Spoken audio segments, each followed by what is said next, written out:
They gave you all the time you wanted to talk about what you guys were doing. No, they didn't. So you see how that works? Mm-hmm. They pick and choose little portions of what you say. Oh, I know, and that's what the local media does too, and that's what I said. If they show the whole darn thing, then, things would be painted So right. if people are sitting in their house interested to see how they zing you next that could be out looking for the baby, you see what we're trying to say is there's a lot of negative time getting spent. That's what I keep telling them, that positive. We need to focus on forward. We need to stop asking stuff about that's already happened. We've been asking for you guys to meet with us. We have.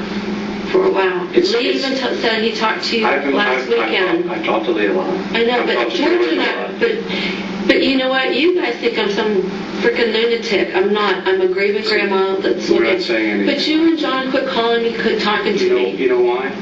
Because right after that bond hearing, even before the bond hearing, your relationship with us became adversarial. Because listen, you blew it that morning, honey, when you threatened to send the police car to my dad. You know why I was protecting information that we need immediately. And I called Carrie back within a few minutes, or you knew that. And to have the prosecutor state that I would be uncooperative. We have to do a job. And listen, I've asked you for your credit card records. I asked you for that same morning. Where are they? There's nothing on there. I already looked at them. Okay. See, that's the answer I can't have because I know that she has your JCPenney card.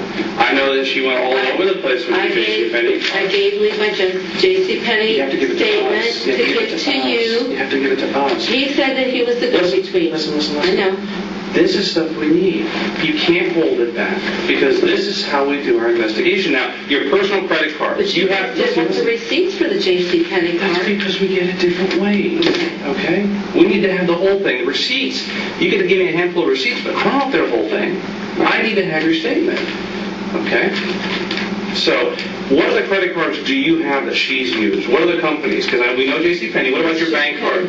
No, she didn't have either of my bank cards. She'd borrow my truck if I had it. That's what I'm asking. The green truck that you drive, the green SUV, is that the one you drive to work? That's the one I drive to work. If I thought that she had my car any time during this time, then I would have. So you're saying that never happened?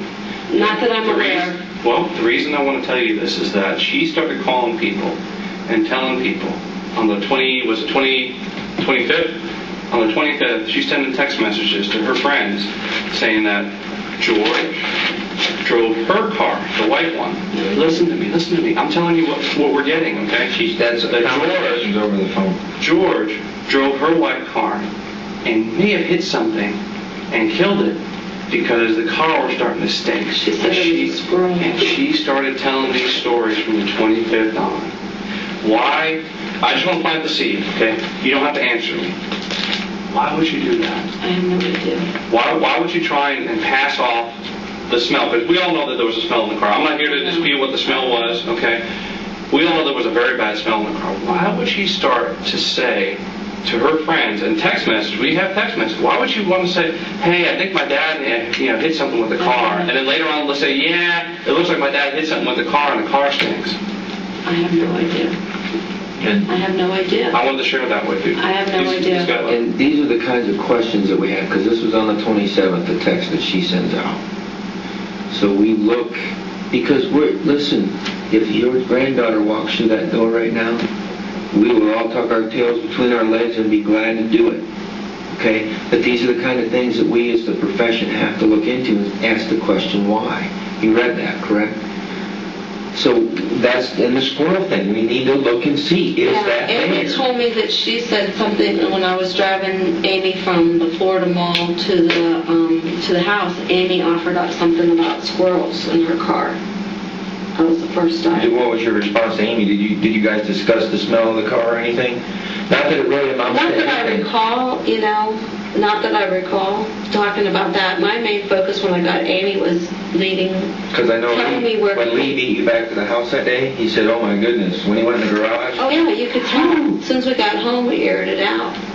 But see, the thing of it was, when George opened the trunk, the guy was with him. That bag, the pizza was in the bag, and it was all closed up. And when he opened because he had to open the bag to see what was in the bag, there was maggots in that pizza in there, and it was bad. I mean, it was really bad. I'm not going to sit here and split hairs about that. Well, You deserve better than me doing that. Bottom line is, though, With you saying that in this I mean, but conversation, think of it, though. I mean, if the car was there from the 27th, and this is fact, because Scott reported the car on the 27th, and what day, on the 30th, or it was reported one of these 2 days, I don't know. And then Scott, it got towed here.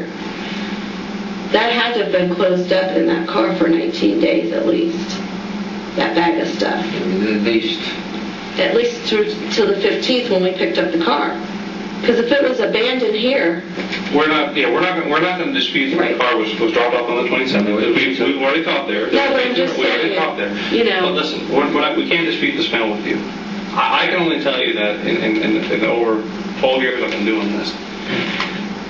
You know what I did before coming to missing persons, because that came out in the trial. Okay, I can only tell you what I have sensed before. I know you as a nurse, you've been to the morgue before. I've smelled dead flesh, I've smelled dead bodies, I've smelled burnt bodies. And I'm not going to, we're not going to go back and forth with this. I'm just going to know we're going to agree to disagree with this, okay? But what you also need to remember, there are different aspects of this that we need to pay attention to. We're focusing on finding Caylee. I will not come to you and tell you anything but that unless I have definitive proof. Are you looking for a live Caylee or dead Caylee? We're looking for Caylee, Cindy, because we don't know where Caylee is. And listen, look at this from the outside. I know it's tough. Okay, pretend this isn't your daughter. Pretend Casey is not your daughter. What would you think happened? I don't know. Pretend Casey's not your daughter. All the lies, all the inconsistencies, all the stories, all the evidence, all the facts, all the people that don't exist, what do you in your heart believe? Not knowing Casey, I would probably think the worst.